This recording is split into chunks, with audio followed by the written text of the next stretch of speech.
Hi friends, मुझे उम्मीद है कि आप लोग अच्छे होंगे। दोस्तों, मैं आज कक्षा 10 की प्रश्नावली एक चैप्टर लेकर आया हूँ। चलिए दोस्तों, देखते हैं। चैप्टर का नाम है वास्तविक संख्याएं। पहला प्रश्न उसमें कह रहा है कि निम्नलिखित संख्याओं का HCF ज्ञात करने के लिए यूक्लिड विभाजन एल्गोरिथ्म विधि का प्रयोग कीजिए। आपको दोस्तों HCF ज्ञात करना है, लेकिन किस विधि से? यूक्लिड विभाजन एल्गोरिथ्म विधि के प्रयोग से। तो इसमें पहला सवाल दिया हुआ है कि 135 और 225, और दूसरा क्वेश्चन इसमें दिया हुआ है कि 196 और 38,220, और तीसरा दिया हुआ है 867 और 225। तो दोस्तों, हम लोग HCF निकाले होंगे पिछली कक्षाओं में, तो भाग विधि से निकाला था हमने, तो इसमें भी भाग विधि करेंगे, लेकिन यूक्लिड विभाजन एल्गोरिथ्म विधि के प्रयोग से करेंगे। तो दोस्तों चलिए, इसमें पहला सवाल हम करते हैं। 135 और 225 का HCF किस विधि से? HCF यूक्लिड विभाजन एल्गोरिथ्म विधि के प्रयोग से। यूक्लिड विभाजन एल्गोरिथ्म विधि के प्रयोग से। दोस्तों, यूक्लिड विभाजन एल्गोरिथ्म विधि क्या है? तो A बराबर होता है BQ प्लस R, यही फार्मूला होता है भाज्य बराबर भाजक गुणे भागफल धन शेषफल। A बराबर BQ प्लस R, जहाँ A और B पूर्णांक संख्याएं हैं, जहाँ A तथा B पूर्णांक संख्याएं हैं। लिख देंगे इसको, जहाँ A और B पूर्णांक संख्याएं हैं, जहाँ A और B पूर्णांक संख्याएं हैं। दोस्तों, A तथा B पूर्णांक संख्याएं हैं, और जब हम इसमें भाजक से यानी भाग देते हैं तो जो शेषफल बचता है 0 से बड़ा या बराबर जो शेषफल का मान है रिमाइंडर, जबकि B से छोटा बचेगा होगा। दोस्तों, हमेशा अब जब भी सवाल हम लगाएंगे यूक्लिड विभाजन एल्गोरिथ्म विधि के प्रयोग से, तो हमेशा इतना सवाल, इतनी लाइन जरूर लिखेंगे। आप इसको याद कर लेंगे, किस तरह लिखते लिखते याद हो जाएगा ये। यानी 135 और 225 का HCF यूक्लिड विभाजन एल्गोरिथ्म विधि के प्रयोग से A बराबर BQ प्लस R, जहाँ A और B पूर्णांक संख्याएं हैं और R का मान 0 से बड़ा या बराबर जबकि B से छोटा होगा। यही फार्मूला है भाज्य बराबर भाजक गुणे भागफल धन शेषफल। तो दोस्तों, इसमें भाज्य बराबर क्या है? तो भाज्य इसमें जो बड़ी संख्या होती है वही भाज्य हो जाता है। तब 225 बराबर, यानी भाज्य बराबर भाजक कितना? 135। मौसा निकालने के लिए हम बड़ी संख्या में छोटी संख्या से भाग देते हैं ना, तभी तो मौसा आता है। और गुणे भागफल, तो भागफल अब डायरेक्ट कैसे पता करें? तो हम लोग क्या करेंगे कि अब एक साइड पर भाग देंगे। किससे भाग देना है? 135 से 225 में भाग देना है। तो चलिए 135 से 225 में भाग देते हैं। तो 135 से कम्मा 135 एक बार जाएगा, 5 से 5 घटेगा 0, 12 में से 3 घटेगा 9, 90 हो गया। फिर आएगा 135, फिर 90 कम्मा 90, फिर घटाएंगे तो आएगा 45। अब 90 में भाग देंगे तो 45 दूना 90। दोस्तों, अब जब हम जानते हैं कि भाग जिस संख्या से लास्ट में कटती है वहीं उसका मौसा हो जाता है HCF, यानी तो इसको हम लोग लिखते हैं भाज्य बराबर, यानी 225 बराबर भाजक गुणे भागफल धन शेषफल। भागफल कितना है? 1, धन शेषफल कितना है? पहली बार में 90 आया है। फिर पुनः दूसरी बार कितना आया है? भाज्य कितना हो गया? 135 बराबर भाजक 90 हो गया गुणे भागफल 1, धन शेषफल कितना आया है दूसरी बार? 45। फिर पुनः तीसरी बार क्या हुआ? भाज्य हो गया 90 बराबर भाजक 45 गुणे भागफल 2 प्लस शेषफल 0 आ गया। दोस्तों, जैसे ही शेषफल 0 आ जाएगा, लिखेंगे यहाँ शेषफल 0 प्राप्त होता है, यहाँ शेषफल 0 प्राप्त होता है। जैसे ही शेषफल 0 प्राप्त हो जाएगा दोस्तों, वहाँ पे हो जाएगा अतः HCF किसका HCF हम लोग निकालें? 135 तथा 225 का HCF कितना आ गया? 45। लास्ट में 45 से ही तो कटा है पूरी भाग, बस HCF बराबर हो गया 45। दोस्तों, ये हो गया यूक्लिड विभाजन एल्गोरिथ्म विधि के प्रयोग से HCF ज्ञात करना। दोस्तों, बहुत ही आसान है। यदि आप मुझसे पढ़ते हैं तो बिल्कुल क्लियर समझ में आ जाएगा, आपको कहीं और पढ़ने की ज़रूरत नहीं पड़ेगी। देखिए दोस्तों, क्वेश्चन नंबर 2। देखिए दोस्तों, पहले क्वेश्चन का दूसरा सवाल है 196 और 38,220 का HCF निकालना है, वहीं यूक्लिड विभाजन से। तो 196 और 38,220 का HCF किस विधि से? यूक्लिड विभाजन एल्गोरिथ्म विधि के प्रयोग से। यूक्लिड विभाजन एल्गोरिथ्म विधि के प्रयोग से। तो यूक्लिड विभाजन एल्गोरिथ्म विधि क्या है? A बराबर BQ प्लस R, जहाँ A तथा B पूर्णांक संख्याएं हैं और जो रिमाइंडर यानी शेषफल बचेगा 0 से बड़ा या बराबर जबकि B से छोटा होगा। दोस्तों इतनी बात तो आप हमेशा लिखेंगे, जैसे ही मस्सा निकालने की बात आएगी यूक्लिड विभाजन से तो इतनी बात हमेशा लिखेंगे। बस वहीं भाज्य बराबर यानी भाज्य उसमें जो बड़ी संख्या रहेगी यानी 38,220 बराबर भाज्य बराबर भाजक गुणे भागफल। तो दोस्तों अब भाग दे करके हम लोग पता करेंगे कि कितना आएगा भागफल। तो एक साइड में चलिए भाग दे लेते हैं।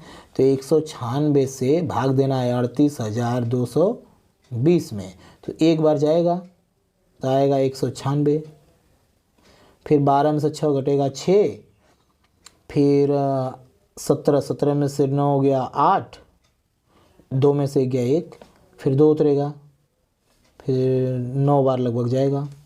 9 छक्का 54, 5 9 81, 5 86, 8 9 1 9 8 17। फिर दोस्तों इसको जैसे ही घटाएंगे आएगा 12 में से 4 गया 8, 15 में से 6 गया 9, फिर 7 में से 7 कुछ नहीं, फिर 0 उतरेगा। अब 19 25 95 लगभग 5 बार में जाएगा। तो 5 छक्का 30, 3 5 9 45, 3 48, 4 5 1 5 4 9। भाग यहाँ पर पूरी कट गई है। किससे कट गई है? 196 से ही कट गया है। कितनी बार में? भाज्य बराबर भाजक गुणे भागफल आ गया 195 धन शेषफल 0 आ गया। तो यहाँ पर शेषफल 0 प्राप्त हो गया। यहाँ शेषफल 0 प्राप्त होता है। जैसे ही शेषफल 0 प्राप्त हो जाएगा वहीं पे मस हो जाएगा। अतः HCF किसका HCF हम लोग जिसका निकाल रहे हैं सवाल में 196 और 38,220 बराबर दोनों का HCF कितना है? 196 से ही तो पूरी भाग कट गई है। बस इसका आंसर आ गया 196। दोस्तों मुझे उम्मीद है कि आपको मेरा पढ़ाया हुआ जरूर समझ में आ रहा होगा। यदि दोस्तों मेरा पढ़ाया हुआ आपको अच्छा लगता है तो लाइक कमेंट सब्सक्राइब जरूर करें, दोस्तों हम शेयर करें। चलिए दोस्तों देखते हैं पहले का तीसरा क्वेश्चन। देखिए दोस्तों क्वेश्चन नंबर पहले का तीसरा है 867 और 255 का HCF निकालना है। तो लिखेंगे आप हल में 867 और 255 का HCF यूक्लिड विभाजन एल्गोरिथ्म विधि के प्रयोग से। यूक्लिड विभाजन एल्गोरिथ्म विधि के प्रयोग से। दोस्तों बहुत ही आसान है। यदि दोस्तों किसी भी क्वेश्चन में कोई भी प्रॉब्लम हो तो मुझे कमेंट बॉक्स में कमेंट जरूर कर सकते हैं। चलिए तो क्या होता है? फार्मूला A बराबर BQ प्लस R, जहाँ A तथा B पूर्णांक संख्याएं हैं और जो रिमाइंडर यानी शेषफल बचेगा 0 से बड़ा या बराबर जबकि B से क्या होगा? छोटा होगा। B का मतलब इससे भाग दे रहे हैं। चलिए दोस्तों देखते हैं। तो भाज्य बराबर क्या हो जाएगा? भाज्य जो बड़ी संख्या होगी यानी 867 बराबर भाजक है 255 गुणे भागफल। तो हम लोग अब उसको लिखने के लिए एक साइड में भाग दे लेते हैं। तो चलिए एक साइड में भाग दे लेते हैं। 255 से भाग देना है किस में? 867 में। तो कितनी बार भाग जाएगी? लगभग 3 बार जाएगा। तो 3 बार में आ जाएगा 765। फिर आपको शेष घटाएंगे 201। फिर अब भाग ले जाएंगे 255 में तो लगभग जाएगा 2 बार, 204 आ जाएगा। 204 तो आ जाएगा 51 बचेगा। फिर 51 जब बचेगा दोस्तों तो 51 से भाग ले जाएंगे 102 में तो 51 दूना 102, पूरी भाग कट जाएगी। 102 से 102 कट जाएगा। ये 102 लिखे हैं। बस दोस्तों अब भाग 51 से कटा यानी HCF बराबर 51 हो जाएगा। तो बस इसी को लिखना है, भाज्य बराबर भाजक गुणे भागफल कितना आया 3, धन शेषफल पहली बार कितना आया है 102। पुनः दोस्तों पुनः भाज्य बराबर क्या हो जाएगा, भाज्य बराबर 255 बराबर भाजक हो गया 102 गुणे भागफल 2 आया है, शेषफल कितना दूसरी बार बचा 51।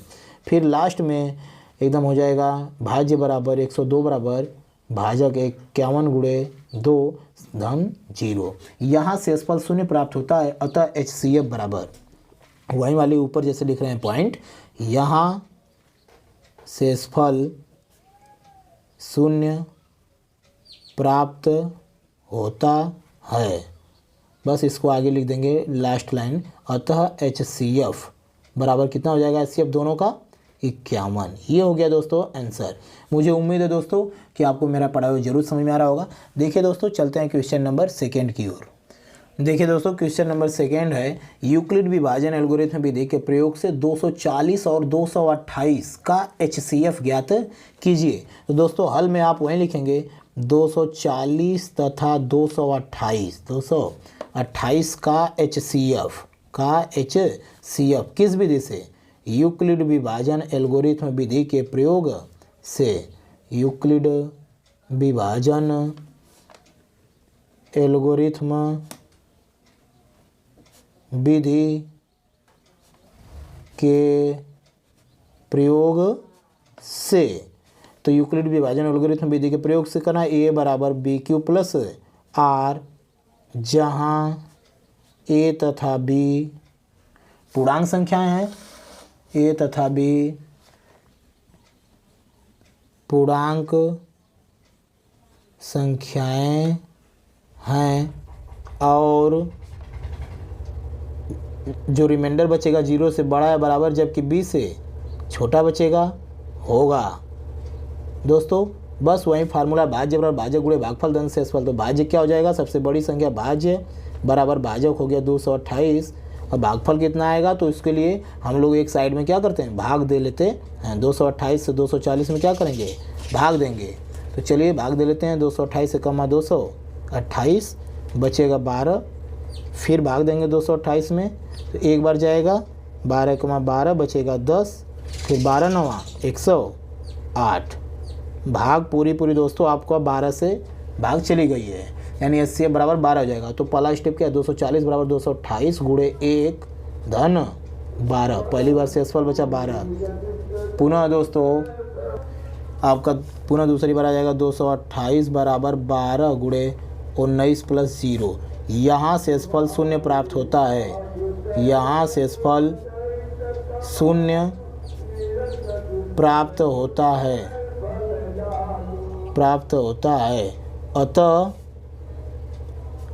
HCF किसका HCF 240 तथा 228 का HCF बराबर कितना आ गया दोस्तों 12। ये आ गया दोस्तों आपका रियल आंसर। मुझे उम्मीद है दोस्तों कि मेरा पढ़ाया हुआ आपको जरूर समझ में आ रहा होगा। यदि दोस्तों किसी भी क्वेश्चन में कोई भी प्रॉब्लम हो तो मुझे कमेंट करके ज़रूर पूछ सकते हैं। चलिए दोस्तों आज के लिए इतना ही, कल मिलते हैं नेक्स्ट क्वेश्चन के साथ। Thank you for watching this video.